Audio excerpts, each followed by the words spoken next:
I discovered there was this growing body of female entrepreneurs out there. There were more networks, organized events, and the more I looked into it, I did, let's say, a sample examination of their businesses and their websites in particular. And to my horror, I found that 8 out of 10 were not compliant with the law. And to take an example, say in the area of data protection, most websites collect your name and address and then start sending out newsletters. And by law, you have to actually tell people that you're going to be storing their name and address and what exactly you'll be doing with it, whether you'll be selling your list onto a marketing agency.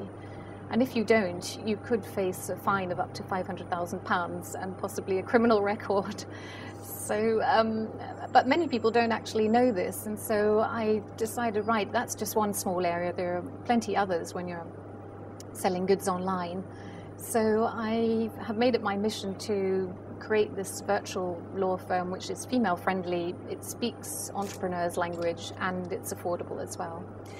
But it seems to me then that there's this complete naivete about setting up a website, because it's my understanding, Yes. I'm sure it's the understanding of most people when they set up a website, that you're not going to fall foul of any sort of law. So what else do they need to look out for? In particular, if you're selling goods or services online without actually meeting your clients, you've come under the distance selling regulations.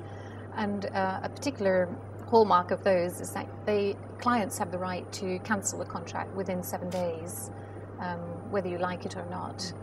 And yet a lot of people assume the client's going to go ahead with the deal they've paid online, and if they change their mind they say, sorry, you can't. And again, that's illegal to tell them they can't cancel.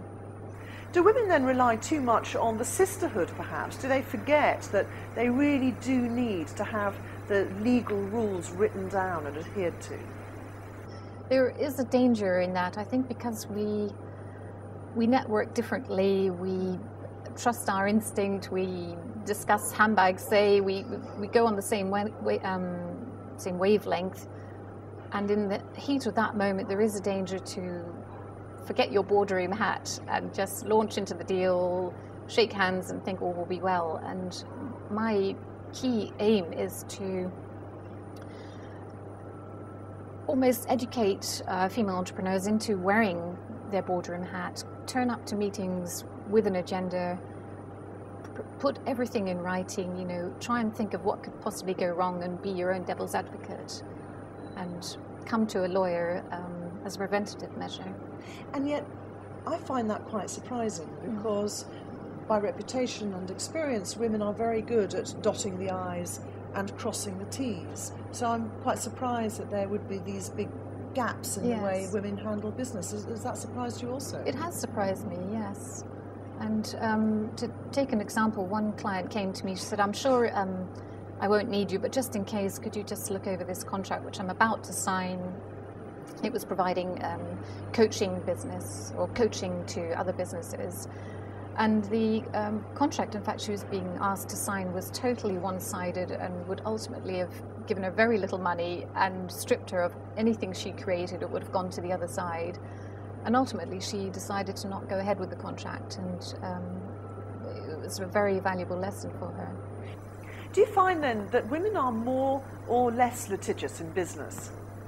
Almost looking at myself, where I've been in a situation which I've been misadvised, and I could technically go after the other person and ask for my money back, but there's a sort of inner reluctance in me to have all that aggravation, the fighting, and there is something innate, and I don't know if that's a female trait or not. But well, you said that that's you personally. Yes. But if it is a female trait, then what should women be doing to not necessarily toughen up, but to wise up when it comes to doing business? I think by having proper terms and conditions at the outset, because they're really a recipe for success. You know, if they're well drafted in plain English, they're literally like a recipe. You know, you follow, you know, we're going to do business and we're going to do A, B, and C, and if that doesn't happen, F will happen, and you just literally follow the instructions. And you have a really interesting service also, the free MOT for businesses. Explain that to us. This is an area I found that isn't offered by other law firms, and that is I will take the entrepreneur through a series of questions which will highlight whether they're exposed in any area. So it will deal with areas of compliance with the law, say they're selling online, do the distance selling regulations apply, is their website legal, have they protected their brand, do they want to go down the trademark registration route. And they can do this either face-to-face with me or online, and they'll end up with what looks like a little shopping list with 3 columns, green, amber and red, and if you're all in the green, then all is well. If you've got amber or red lights flashing at you, then that's a sign that you need to get legal advice. Let me ask you just finally, because your business is based on people who market online, buy or sell online, have you noticed a great increase in the number of women going into this sort of online business, as well as yourself? Yes, I have. In fact, I'm told the number of female entrepreneurs is topping about 1 million in the UK. And certainly the number of networks specialising in female entrepreneurs is growing almost by the day.